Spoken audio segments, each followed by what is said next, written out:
Hi, Dr. Peters. Hey, Dr. Johnson. Good to see you. Good to see you too. Thank you. I'm sorry I missed you a few weeks back. I think last week, 2 weeks ago when you were in town. Yeah, I hate that you weren't there because I wanted you to meet Jariah. Oh man, that would have been awesome. Yeah, but Gagandeep got to meet her. Oh, how Yeah, old is cute. she? She is 16 months now. Oh my goodness. That's Mm-hmm. that's uh that's a game changer. Yeah, yeah, it is. It definitely is. If I can just get her to stop biting at daycare. Girl, stop Of biting. course. Yeah. But she doesn't have a whole lot of vocabulary right now, so I'm understanding, and thankfully her daycare is That's right. understanding too. But She's still, it's got like, limited options for how to yeah. express. I'm like, I'm tired of signing these things, these incident reports.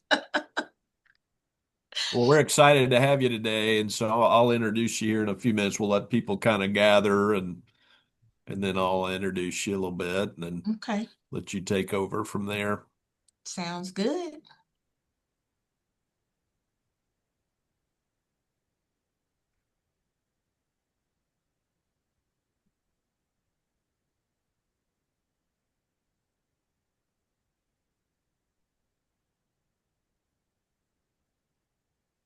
Lunch.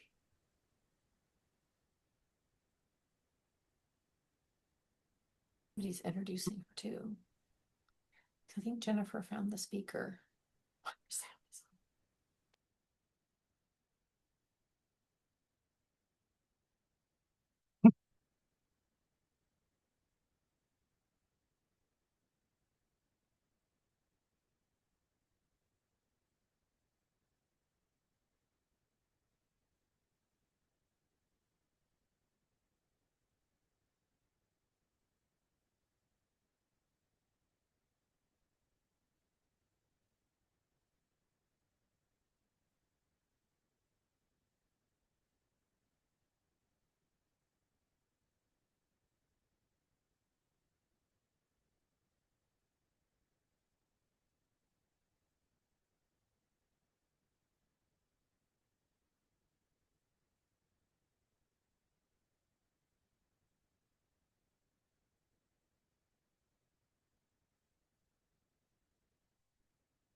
All right, be mindful of time. There'll probably be a few more joining as we get, the next few minutes, but we'll go ahead and take advantage of the time we have.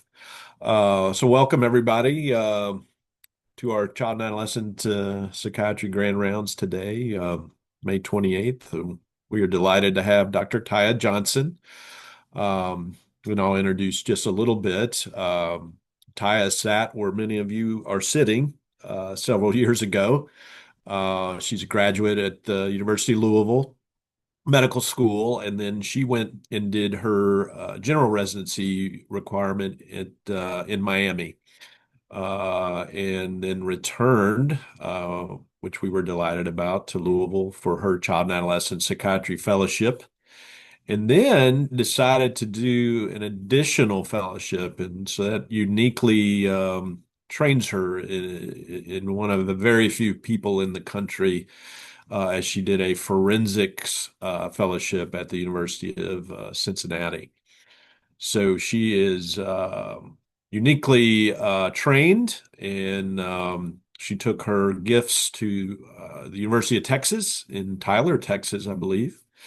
And I'm learning, but I think you're the fellowship director for the child and adolescent program there, and have now started recruiting for the first forensic fellowship also there, which you're doing. So you continue to break new ground, and we're very excited to have you with us today, Tiya. Um, and look forward to continued opportunities to interact as time moves forward. I don't have the exact title, but I think it is in line with some of the challenges that we're faced today with in healthcare, in our culture. And so, Ty, if you don't mind, I'll hand it over to you and let you take over. But thank you so much for taking time to join us today and teach all of us. Thank you. I appreciate the offer and opportunity to be able to talk with you all on today's topic. I always will make time to come back and talk with you all. So anytime I'm always down and willing um, to come back and talk and teach with you all. Because y'all hold a special place in my heart. So I'm always gonna look out for U of L CAP Fellowship. Let me figure out this whole screen sharing situation really quick. I think okay, I think I got part of it. Let's see, how do I slideshow from beginning? There we go. Are y'all seeing that? Okay. Okay. Perfect. Perfect. So Dr. Lee actually reached out to me and asked me to give a grand rounds talk about some kind of social justice issues. And I was like, okay, I can put something together. And so our topic, our title is Social Justice and Mental Health Equity Issues in Children and Adolescents. Um, and as Dr. Peter said, yeah, I'm the program director for two fellowship programs. I don't know why I decided to say yes to doing that, but I did. So yes, I'm program director for CAP and for forensics. And so that gives, like you said, a unique opportunity and a unique skill set that allows me to do some pretty amazing things. And so if any of you CAP fellows, I know being in training is a lot, but doing forensic work as a CAP has really been eye-opening, and I would recommend, if you have the time to, I would recommend looking into a forensic psychiatry fellowship, because it just helps you be an even better psychiatrist. I think doing CAP does that in general, but then adding the forensic piece on top of that hones it in even better. And so, I know it's a lot of training, I know it's a lot of time, but I feel like it has really set me up to be an incredibly unique psychiatrist, and it allows me to be able to see things from a different lens. So just, putting that out there.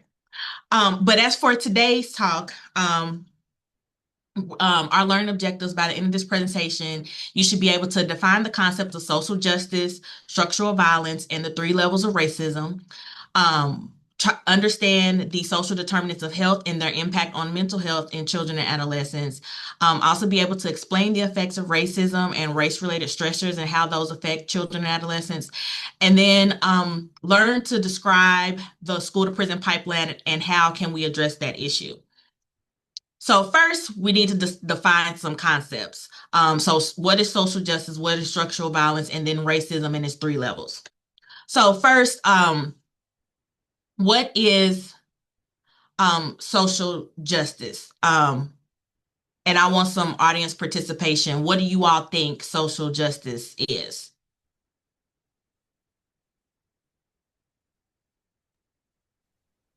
I would say it's an action word of where I think people engage society in an attempt to um, create equity, equality for those who maybe have trouble achieving that without all of us sort of supporting it.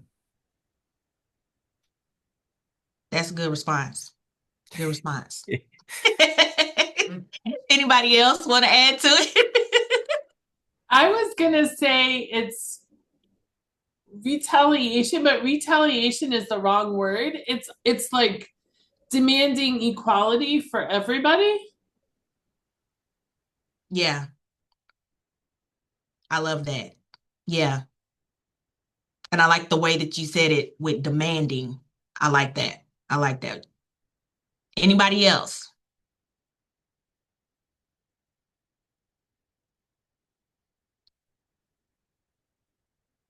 Okay, so since nobody else has said anything, let's start off with what the dictionary says is the definition of justice. Um, which it says justice is the fair distribution of a resource at a level of society or state as regards to the position of wealth, commodities, opportunity, and privileges. So this is the dictionary definition, but in general, social justice doesn't have a universally agreed upon definition. However, John Rawls gave a definition that said the primary subject of justice is the basic structure of society, or more exactly, the way in which the major social institutions distribute fundamental rights and duties and determine the division of advantages from social cooperation. And so this is helping us to think about that the division of advantages that come from participation in our society and in our country, how things are distributed and using those advantages to help others. So, from social justice, what is structural violence? What do you all think structural violence is? So I want some audience participation on this as well. What is meant by the term structural violence?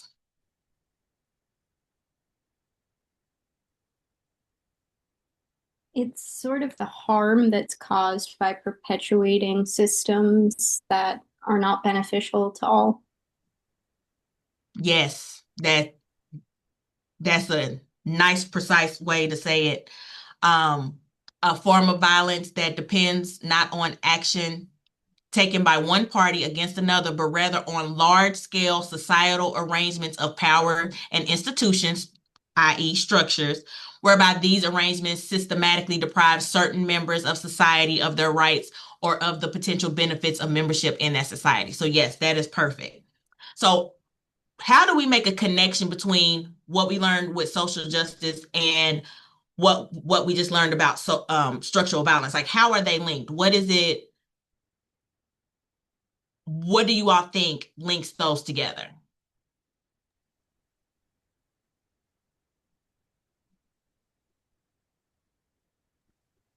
I kind Social, of hear it. Yeah, sorry, go ahead.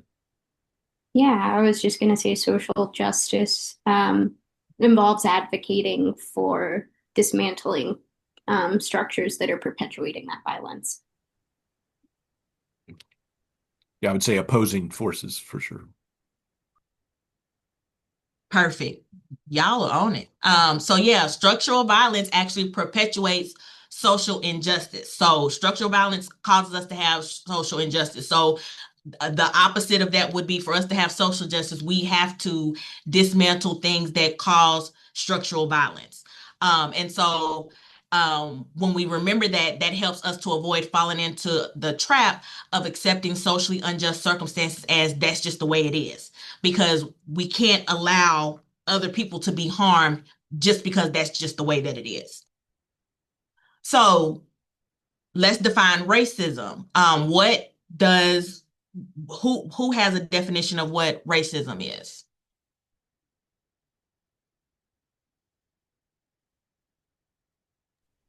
discrimination against somebody because of their color only?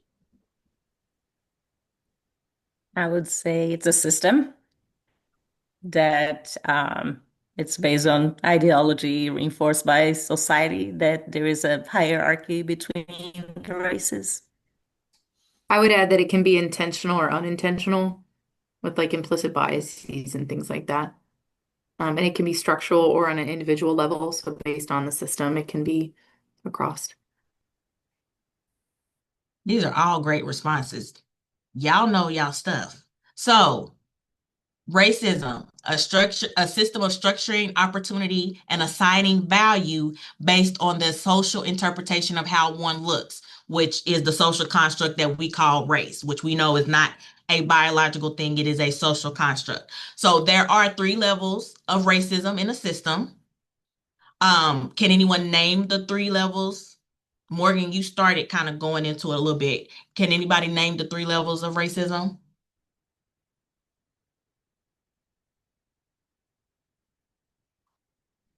Isn't there like an individual, like a direct, an indirect, and then a system? If I don't know. It's my guess.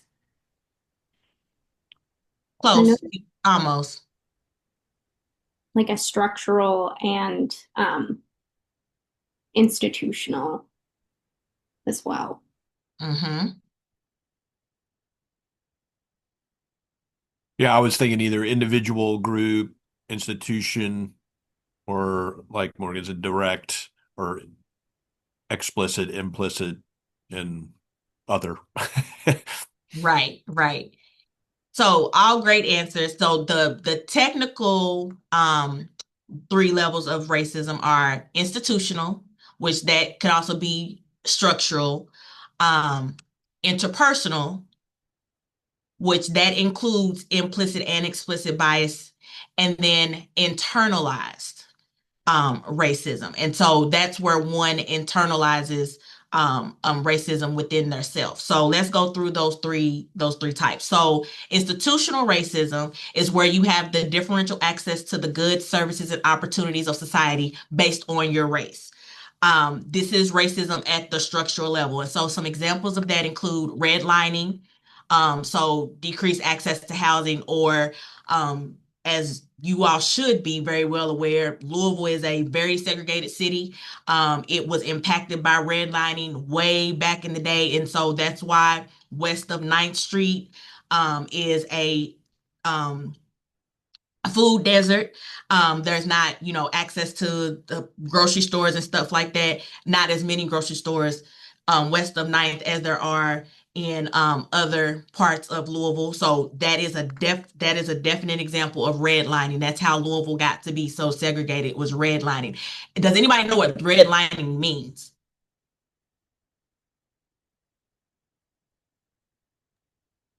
That's the line drawn on the map of Louisville that, or anywhere, across which person with certain color, they cannot have housing. Yes. That was perfect, God. That's exactly what it is. They literally drew a red line on the map and said if you lived on this side of the map, and you were a certain color, you could not get housing in that area. And so that's how that led to a lot of cities within the country being segregated the way that they are, unfortunately. So that's one example of institutional racism. We also have education. Can be impacted and as a form of institutional racism by having inequitable outcomes that replicate racial, educational, and career attainment hierarchies. That kind of goes along with the redlining, and using Louisville as a specific example. Some of the lower performing schools are in the west end of Louisville, which has the lower tax rates and the taxes on houses, and so that means they don't put as much money in those schools that are in that part of town compared to the schools that are in the east end of town. So then that causes issues within that. Employment, that's also an example of institutional racism, where there could be legacy, nepotism, and discriminatory hiring and promotion practices. And so a lot of things, you know, we're right now in the political climate where they're talking about rolling back diversity, equity, and inclusion practices that were meant to oppose this type of institutional racism are now being rolled back because of people's belief that that means that people are literally only being hired just because they are Black or whatever, and that's leaving somebody else out instead of understanding that's just to help improve the diversity of the workforce that's already there. And then another example of institutional racism is the disproportionate representation of African American, Black people, Latino people in the criminal justice system, specifically for drug-related offenses, even though drug use is similar across races. Yet there are more Black and brown people in the criminal justice system for drug offenses compared to the white counterparts. So interpersonal racism is where we have the differential assumptions about the abilities, motives, and intentions of others based on their race. And so this is the personally mediated racism. This is between person to person. So examples of interpersonal racism can include a lack of respect. So if a patient asks, I've had this actually happen, where a patient asks if the Black physician is really a doctor because, there's no way I could be a doctor because I'm Black. Suspicion is an example of interpersonal racism. So when a Latina woman is speaking Spanish to her children at a neighborhood swimming pool, someone comes up to her and asks her to verify that she lives there because why should she be there? I'm suspicious of her. She doesn't speak English. She must not belong here. That's another form of interpersonal racism. Devaluation. So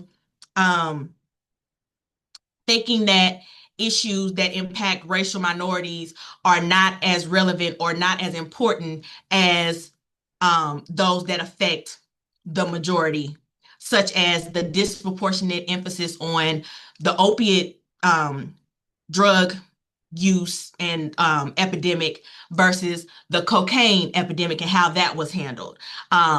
That's devaluation and having a difference in how people look at the importance of that issue. And then racial profiling is another example where someone views Black men as angry and antisocial rather than irritable because of mood disorders or mistreatment or because they are traumatized by living in a society that views them in this way. And then we have internalized racism, which is the third type of racism. And so that's where someone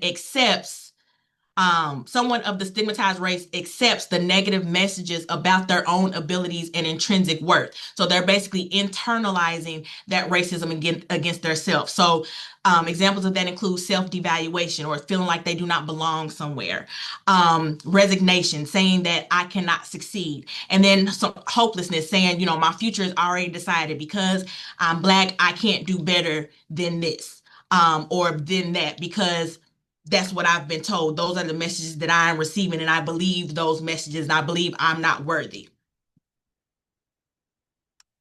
So switching gears, now we're going to talk about the social determinants of mental health or social determinants of health. But first, we need to define what those are. And so per the World Health Organization, social determinants of health are non-medical factors that influences a person's overall well-being, health and well-being.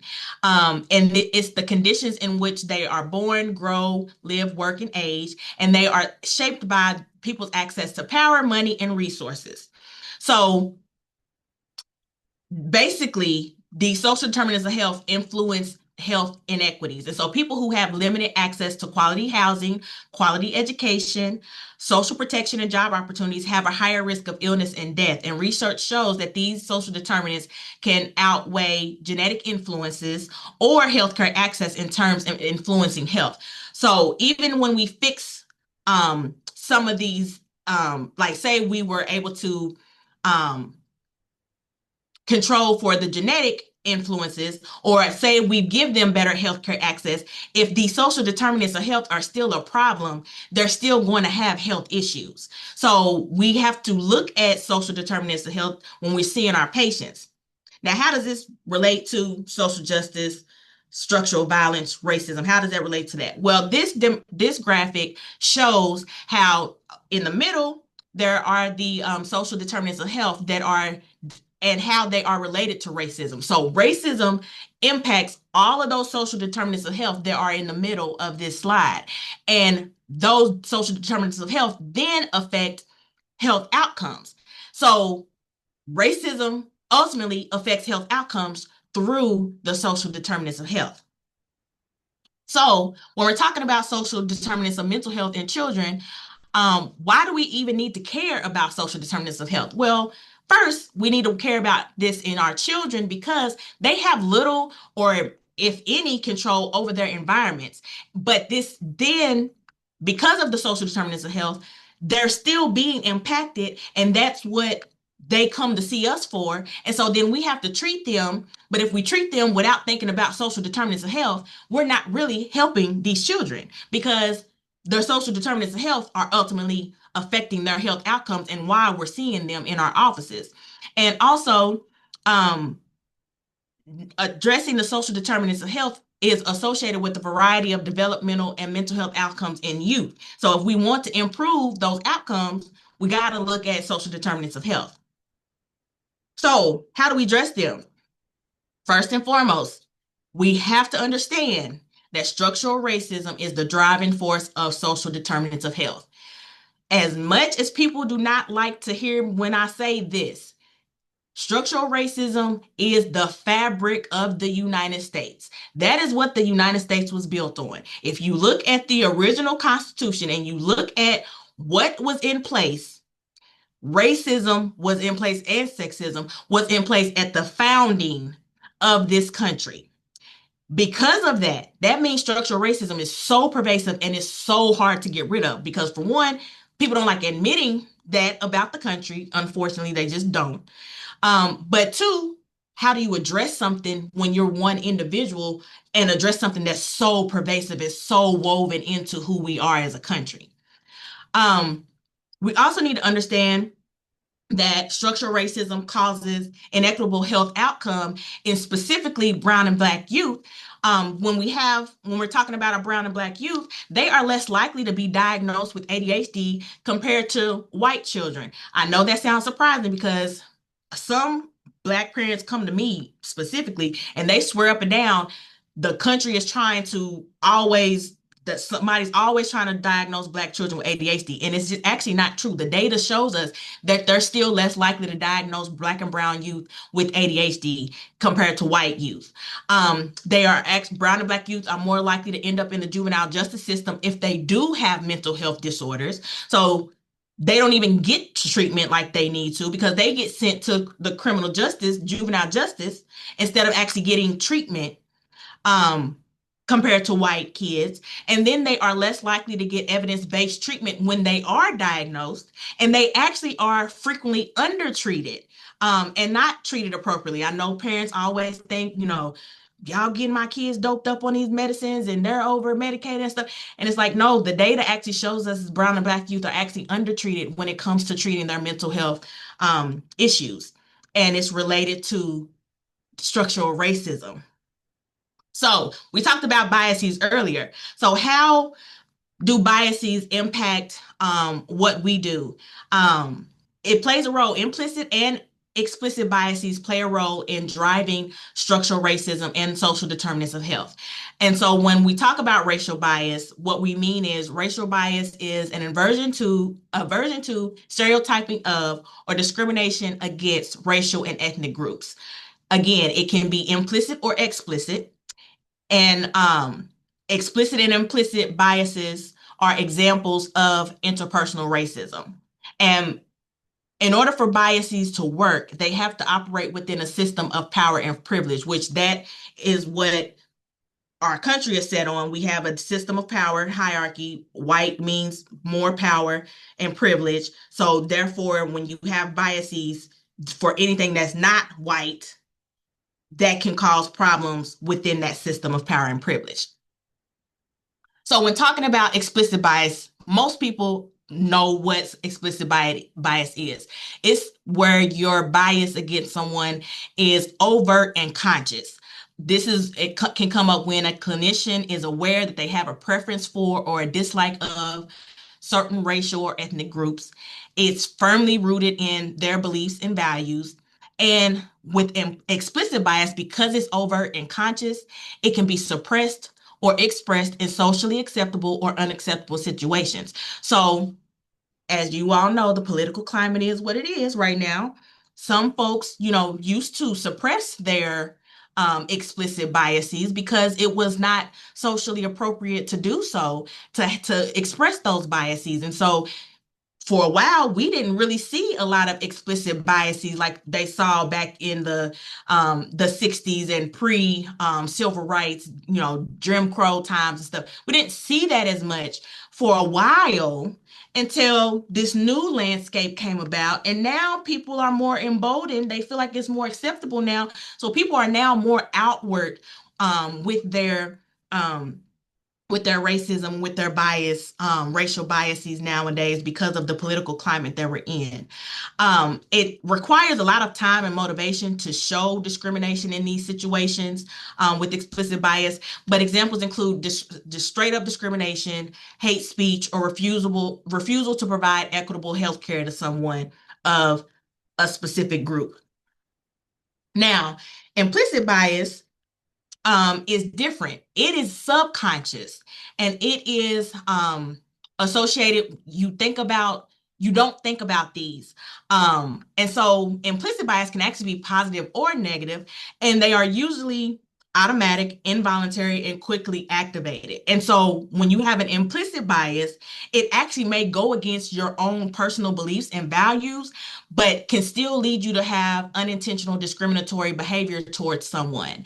And so because it's unbiased, because it's unconscious, implicit bias can enter a clinical encounter and affect treatment outcome in ways that you might not expect. And one study found that burnout symptoms, so being in situations of high stress and emotional exhaustion, were found to be associated with increased expression of implicit racial bias in resident physicians.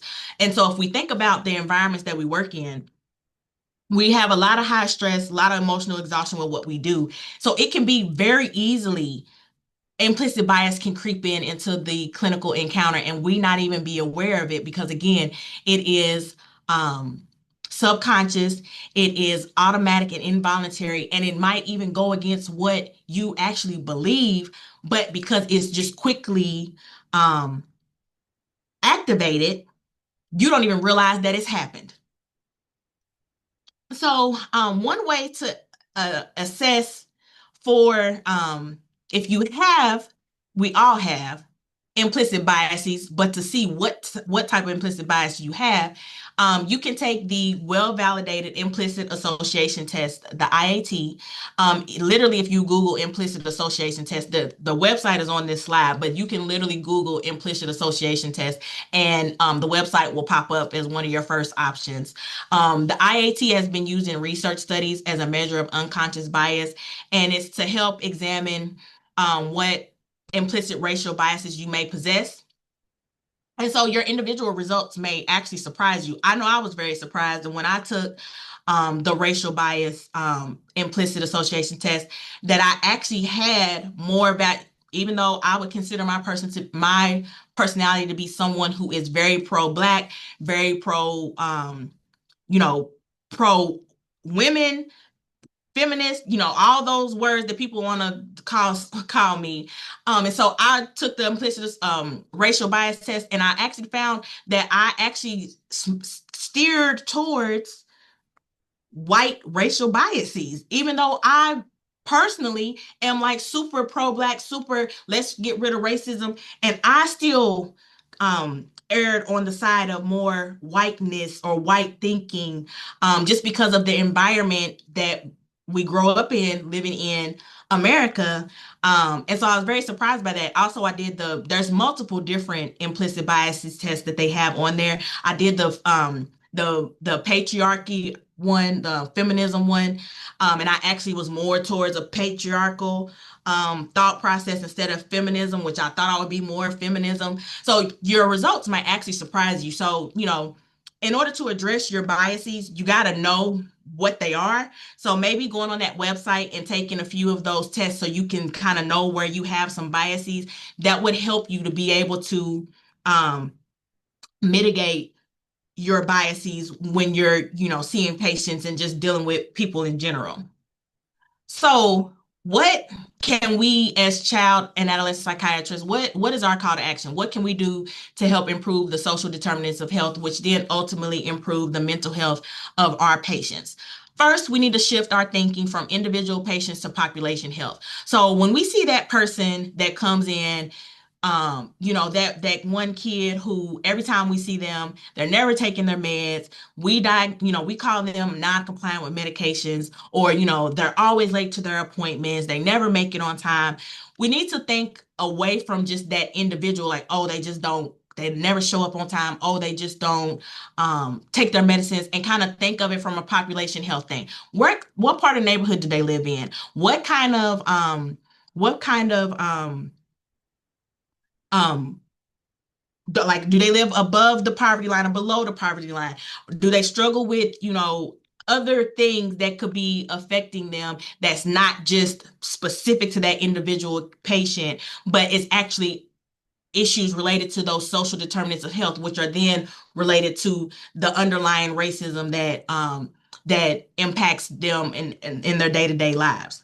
Also, we need to confront and eradicate structural racism through educating ourselves. I know that's getting harder and harder to do nowadays because they're trying to get rid of that kind of stuff, but do what you can to educate yourself about structural racism. Acknowledge that it has impacted our patients and our populations from years back to the present. Like, it did not go anywhere. So we need to acknowledge its impact that it has. And then we also need to have difficult conversations with our patients about their experiences related to structural racism, because I think sometimes we forget to ask about what our patients experience and what they've been through related to structural racism and social determinants of health. And so we need to try to remember to have those difficult conversations with our patients so we can better understand them and figure out how we can better help them. And then we need to also advocate for changes in policy that enable structural racism, and advocate for policies that dismantle and disrupt structural racism with the same intensity as we do with our therapeutic options. We advocate for what we think is the right treatment therapeutically, and we need to do the same thing when it comes to policies, because that's how structural racism continues to be pervasive, is through policies and procedures that are in place. And so, right now we have laws that are trying to be put in place to enable structural racism, and we need to be advocates, contacting our elected officials, saying like, no, we're not okay with this. No, we need to do something else. We need to speak up as those in the community that see these patients, so that we can ultimately help our patients in the end. So now we're going to talk about racism and race-related stressors and the effects of those on children and adolescents. And so their research continues to show that there are associations between racism and negative mental health and health-related behaviors. Multiple reviews have found strong correlations between racial discrimination and poor mental health. 51% of all health-related outcomes are related to mental health, as they're related to racial discrimination. And then there's a 76% positive correlation between racial discrimination and mental health outcomes. So the more racial discrimination, the less the higher mental health issues that you have. And so what we're finding is that racial discrimination is a pervasive stressor that causes long-term maladaptive developmental outcomes for youth of color. And our evidence supports that racial discrimination even predates poor health. So some people would say, well, they had poor health prior to racial discrimination. And what the research is showing us is that no, the racial discrimination occurred first, well before there were any health outcomes. So that tells us that racial discrimination is something that impacts the health of children and adolescents. And so minority youth actually experience perceived racism and racial discrimination pretty commonly, actually. And these issues that many children of color face, they actually have the effects on their health and development, but they deal with these kind of issues routinely. They found to usually be encountered in schools, communities, areas of commerce, among their peers, with adults and authority figures, especially when it comes to teachers and police officers. And like I can remember being in school when I was in Louisville, that's where I was born and raised. I would go to school, and I remember when I was in my senior year of high school, I had gotten a full tuition scholarship at the University of Louisville, and I was told by my peers that the only reason why I got that scholarship was because of affirmative action. Never mind you that I had one of the highest GPAs out of the class, and that I had a very high ACT score. Never mind any of that. They literally told me the only reason why you have this is because of affirmative action. And so to be confronted with, because that is racism, to be confronted with comments like that in school, like why is that even being said? And this was years ago before we even dealing with this diversity, equity, and inclusion stuff. And as you all are aware, the whole affirmative action thing has been turned down by the Supreme Court. So like this has been a thing that people actually truly believe when it comes to kids of color. Like kids deal with this. It's not even that to get to adult years. It's kids dealing with this. And so exposure to racism and racial discrimination in the school actually may discourage some kids from pursuing academic excellence, which limits their career choices and then increases their chance of poverty in adulthood. So if I would have listened to those kids at my school and internalized that and to internalize racism and feeling like, well, dang, I don't belong in college, I don't belong here, I could have ended up, not being where I am today because I listened to that. And some kids don't have the resilience to where they can not listen to those type of things. So they experience that in schools. And then we see it on the back end when they're not performing well or dropping out, or they don't feel like that they can do anything with their lives besides, being a rapper, or if they can't play basketball, they just don't think they can go any further. In those kids, we probably need to ask, what kind of things have you experienced in school that makes you feel like this? And so 65% of studies reported that the effects of racism, that there are effects of racism on behavioral and mental health conditions such as depression, anxiety, self-esteem, behavior problems, and substance use. And most studies demonstrated that this was a positive association between children and youth's perception of their racism and them having depression, anxiety, self-esteem issues, behavior problems, and substance use. And so looking into the research related to this, there is a link between internalized racism. So again, that feeling of internalizing those negative messages about my race is linked to externalizing symptoms. And so those who had experienced internalized racism, that significantly predicted increases in them having externalizing symptoms, them having depressive symptoms, and them having poor self-regulation. And actually this individualized racism indirectly predicted them having externalizing symptoms because they experienced internalized racism and either had depressive symptoms and or poor self-regulation, and then that then caused them to have some externalizing symptoms as well. So all that to say that internalizing negative messages about one's race can disrupt behavioral and emotional regulation in kids. And so then when the kids have those externalizing symptoms, they are more likely to be met with severe discipline, which we'll get to in a minute when we're talking about the school to prison pipeline, instead of being referred to mental health services as they should be. And then the effects of just being aware of racism can contribute to emotional problems in Black adolescents, especially when they don't feel connected to their communities. But if they do have a sense of community, that their community values achievement and that their achievement will benefit their community, that's actually a protective role on how being aware of racism affects Black adolescents. They also found that if a Black adolescent felt connected to their race, then racism that they've experienced had less adverse outcomes. So it was also protective for them to be feeling connected to their race. Was also a protective role on how the being aware of racism affected them. And this is a slide from one of the articles that I referenced that just shows how racial discrimination is related to denial of goods and resources and services, which causes psychological stress, which can also cause assault and then lead to other negative outcomes, which then ultimately affects mental health and physical health outcomes of people who experience racism. So at the end of the day, racism affects health at the end of the day. So how this on the web.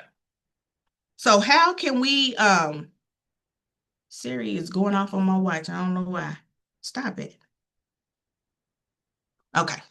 So how can we as CAPS address and mitigate the effects of racism in our patients? First, we all need to facilitate racial identity development to help foster that pride and connectedness in our patients. And so we need to learn culturally responsive teaching and use those and other culturally responsive interventions in our practices. We should need to screen for race-related stressors and refer to community resources because that's going to help decrease the stress in these children and adolescents and help build resilience in them.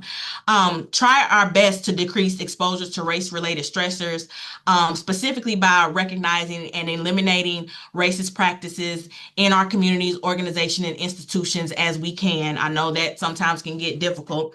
But then we also need to talk with policymakers to enact on making anti-racist policies so that we can decrease the overall exposure to race-related stressors, and then that will decrease structural barriers, which will then improve the health outcomes of our children and adolescents. But it's not important for us to just only do cultural competency training, but we also need to do structural competency training because we need to know structural competency is important for us to know because it's going to help us to recognize ways that our institutions, neighborhood conditions, market forces, public policies, and healthcare delivery symptoms shape our systems and diseases. And then that's going to allow for us to correct the inequalities as they come to us in our patient interactions and then beyond our clinic and hospital walls. And so we need to focus on understanding our patients' experiences of their illnesses in the context of structural factors. So again, those structural determinants of health, understanding how that's affecting our patients' illnesses. We need to do as we can to try to intervene to address our structural factors at institutional levels. And then we need to develop community connectivity and structural humility so that our patients can feel connected. And therefore, even if we can't completely eradicate racism, they still will have less of the racism that they do experience is going to be have less of an effect on them. And so now we're going to talk about the school to prison pipeline because that is a part of social justice, social determinants of health, race-related outcomes. It's all related to the topic at hand. So first, let's define what the school to prison pipeline is. So according to the American Civil Liberties Union, ACLU, The school to prison pipeline refers to the policies and practices that push our nation's school children, especially our most at-risk children, particularly students of color and those with disabilities, out of the classroom and into the juvenile and criminal justice systems.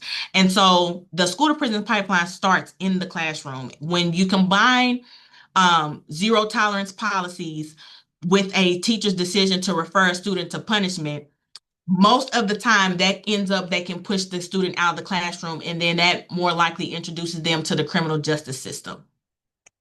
And so with these zero tolerance policies, what we have found is that there's actually a discrepancy. There's discrepancies within how disciplinary actions are applied in the schools.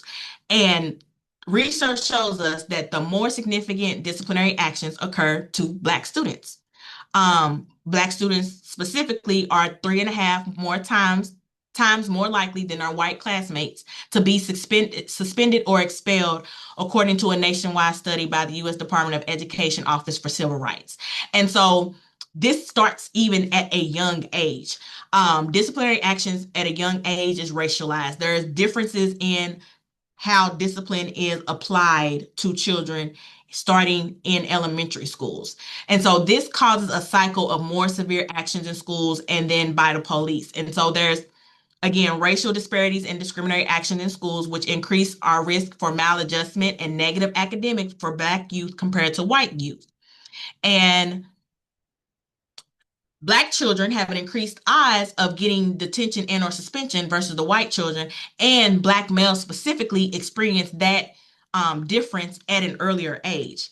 And so when we're looking at elementary schools, approximately 5.4% of 9 to 10-year-olds are suspended or given detention.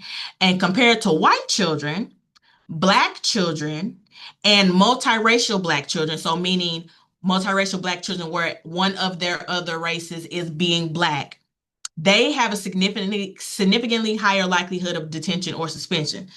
3.5% higher for Black children, 3 times higher for multiracial Black children.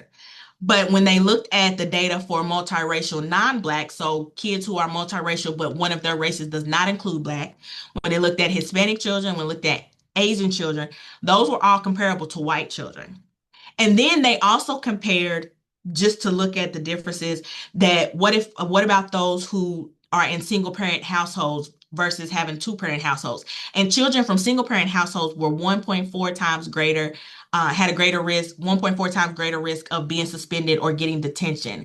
And so this is just suggesting how that there is non-equity in how discipline is applied in the school setting with Black children, multiracial Black children, and children from single family homes, and how they are disproportionately affected. And unfortunately, systemic racism, as well as explicit individual racism and unconscious biases, likely play a role in the disciplinary process of children. And so these findings indicate how racism can influence judgments of behavior and ultimately disciplinary practices in the classroom.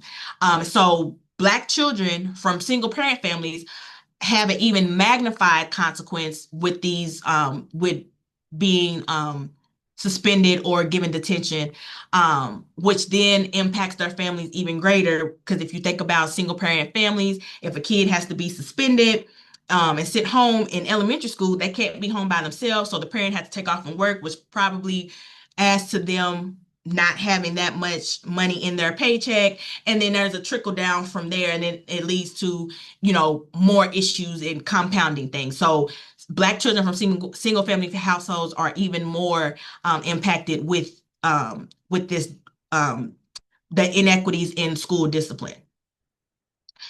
And so then one research was looking into, well, what is the effect of those disciplinary actions on children?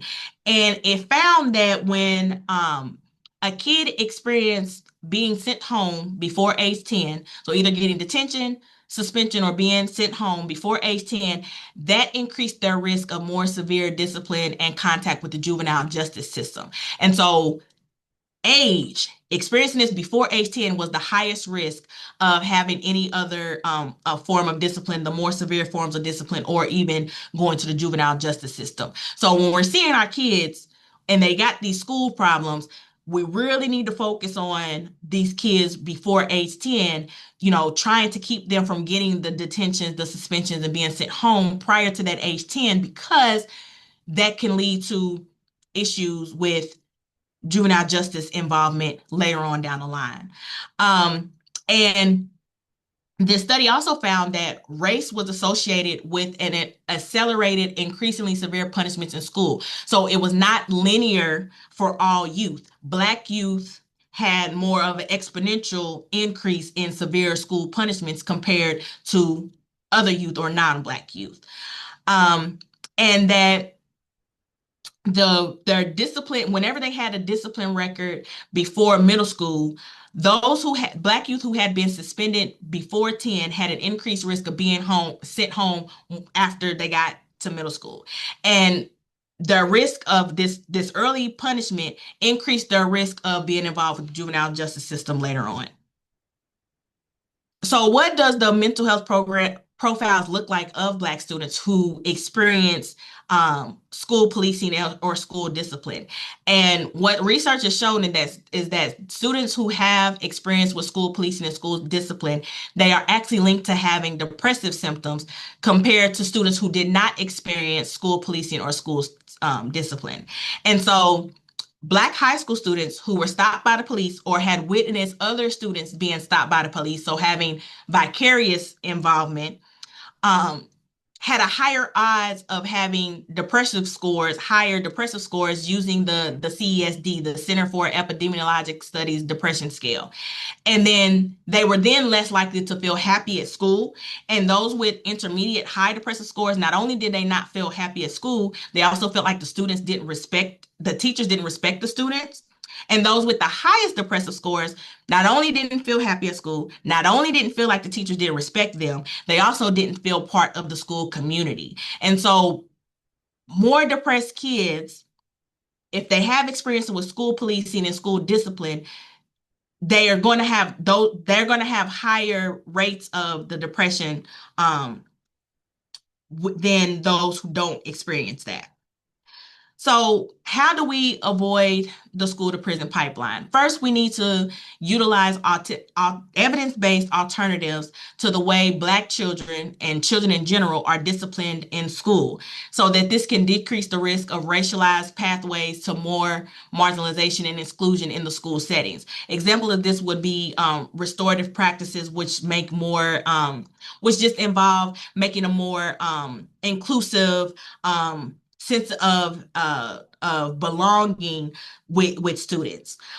We also the schools and our communities need to invest, as we know, in mental health and disability services, which that's going to help decrease the use of punitive disciplinary actions, and it's going to help decrease the stigma of children who have those issues and stop them from being labeled as the problem children.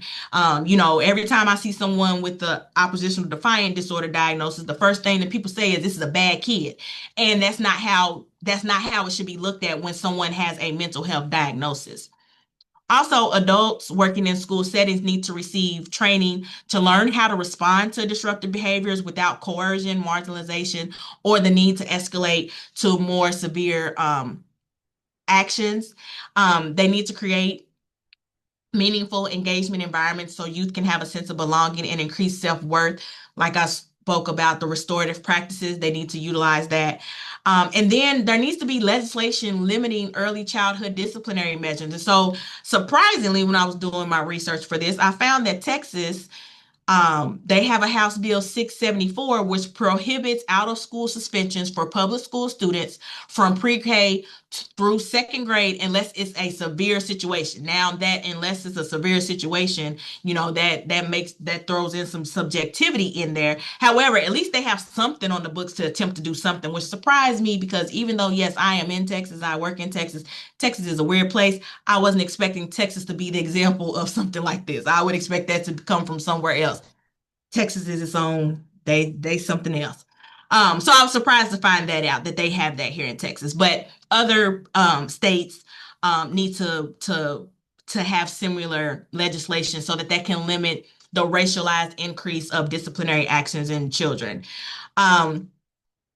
And then research just shows us that teachers who use restorative practices actually issued fewer disciplinary referrals to Black and Latino students than those who don't use restorative practices. So the schools need to really get behind utilizing restorative practices and incorporating that within our school systems.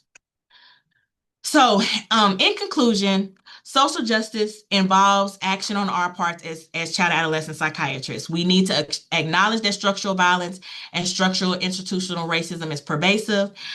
We need to have discussions with our patients about their experiences.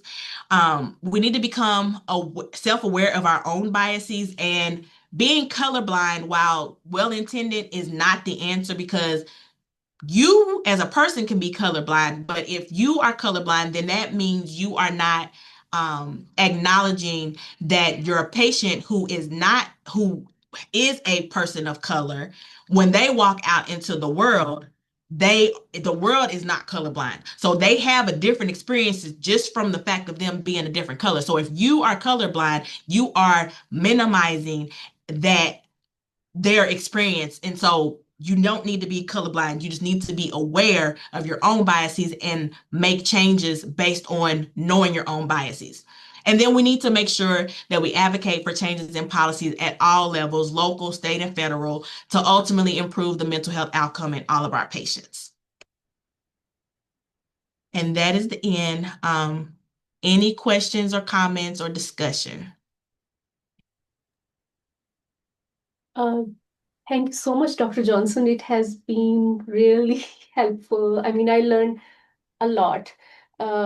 So I I really like the idea of structural competence, because we have cultural competence. Structural competence will be helpful.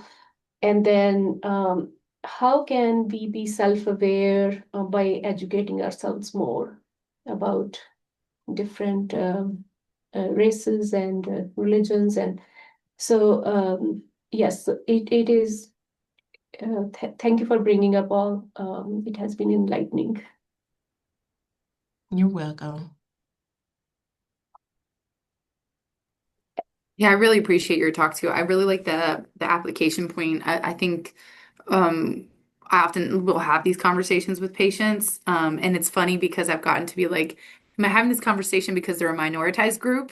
And then is that it gets cyclical. You're like, wait, am I stigmatizing? Is there a bias here? So I think it's this open conversation with colleagues, having ongoing discussion to almost check in on our own implicit biases. But it's fascinating because the conversations you're talking about, I almost do it with, again, with minoritized. I don't always do it with someone who identifies as white, right? And so I almost wonder sometimes too, right, if I'm stigmatizing because I'm having that conversation.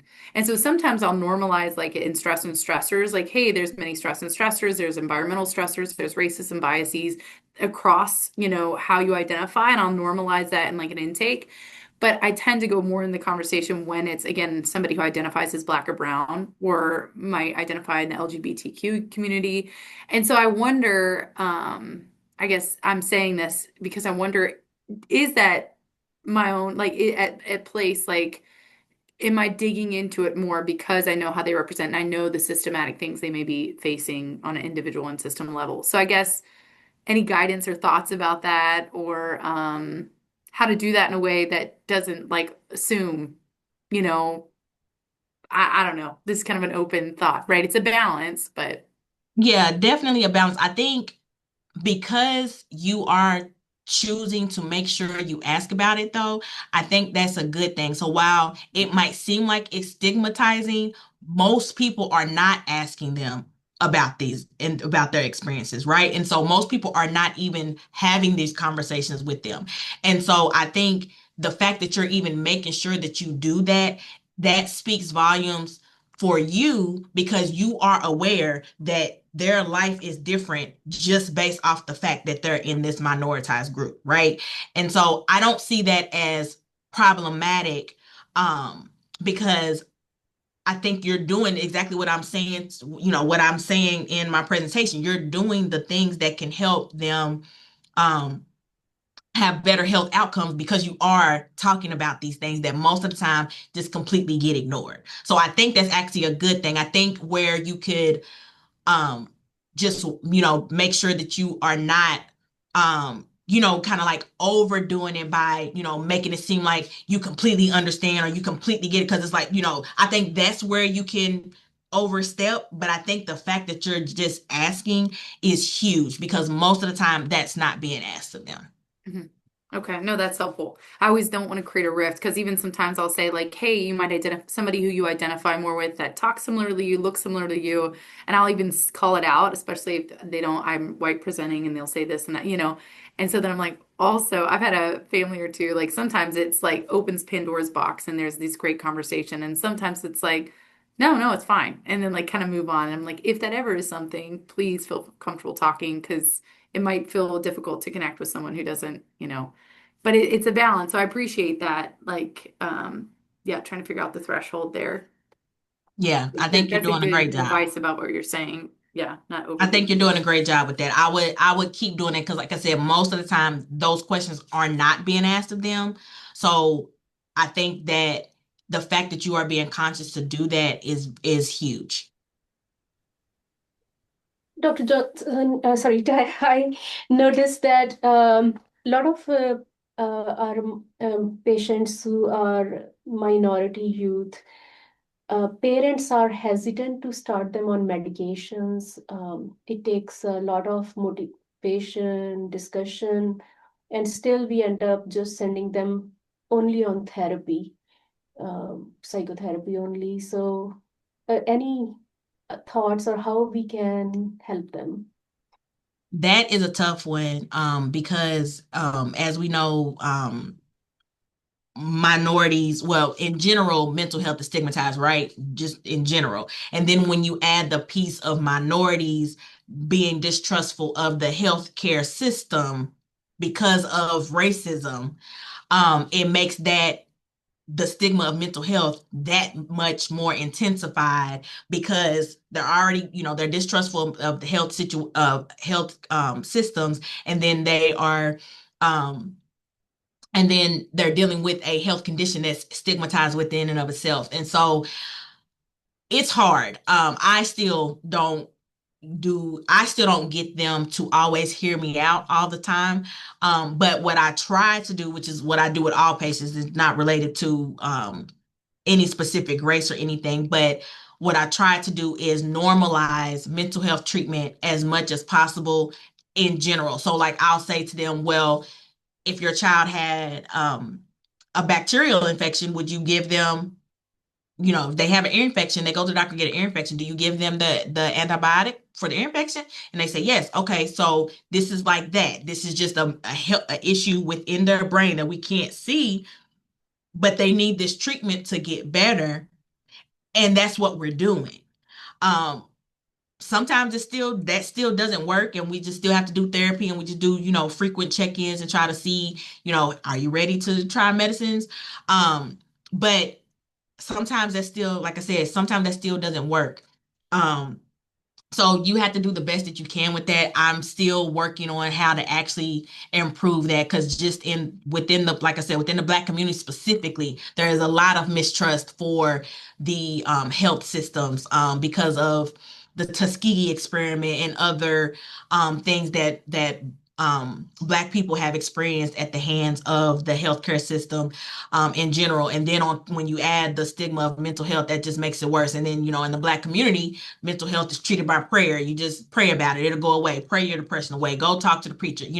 They don't want to utilize medications, but I do try to, utilize, hey, you can pray to God and use medicines, right? Like it doesn't have to be either or. God put people, doctors in place to be able to help you. So that, I try to utilize that if they are of a religious community, and sometimes that helps. So it just really kind of depends when it comes to dealing with those situations. But I still haven't perfected exactly how to get them to be on board all of the time. But those two examples, using the example of would you give them treatment for an ear infection usually helps. And then when talking about praying about things like saying, well, God, you can have God, pray to God and use medicines and they both work together. It's not an either or thing.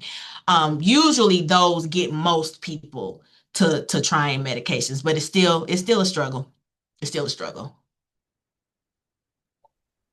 I think a lot of what you're saying, like just also sitting back and listening and not listening to respond. Because I think a lot of marginalized communities and populations, like as like white colonialist, Western, we just like decided that this is best and this is right, rather understanding that there's a lot of ways to do something. And I found that kind of to like Morgan's point of just getting comfortable with being uncomfortable and being able to call out a process, it garners a lot of just like respect and understanding. And it found like even in the hospital, especially like our kids who aren't getting pain medications and are being talked down to, or especially with like our Black moms who maybe like communicate a little louder, Mm-hmm. and Mm-hmm. they've come off as angry and violent and aggressive in a way that, and now they're like, well, we got to do something. We need to call CPS. And it's like, whoa, let's just slow that process down. Mm-hmm. Being able to like highlight that injustice even within the institution that you're in, being like, yeah, this sucks. And I don't even know what to do about it sometimes, but we're gonna sit here together and we'll figure out what we can. Mm-hmm. That like partnership is really valuable. And I found it to be like very helpful, but sometimes it's just like, excuse my French, it's just shitty. Yeah. It's like Yeah. I don't know what to do, and I'm coming from a place of privilege. Like I can only imagine where you're at right now. Exactly. Perfectly said. Perfectly said.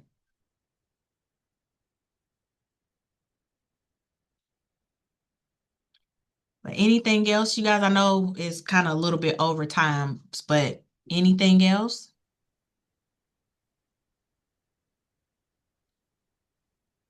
So, Dr. Peters actually had to leave to see a patient. Taya, thank you so much for coming, and I hope you can come and join us in future. Just look forward to. We had great time. Actually, Dr. Johnson and I were we did our fellowship together, and Dr. Peters was our program director. I think Mm-hmm. Dr. Daffin was our practicum student then, and Dr. Schultz was did 2 years with us as well, actually. So Wow. Yeah. that's very Taking me nice. back. Yes. So Awesome. thank you so much. No problem. Thank Thank you you. so Thank you much. so Yeah. much No for your problem. time. Thanks. Thank you. Bye-bye. Bye. Bye.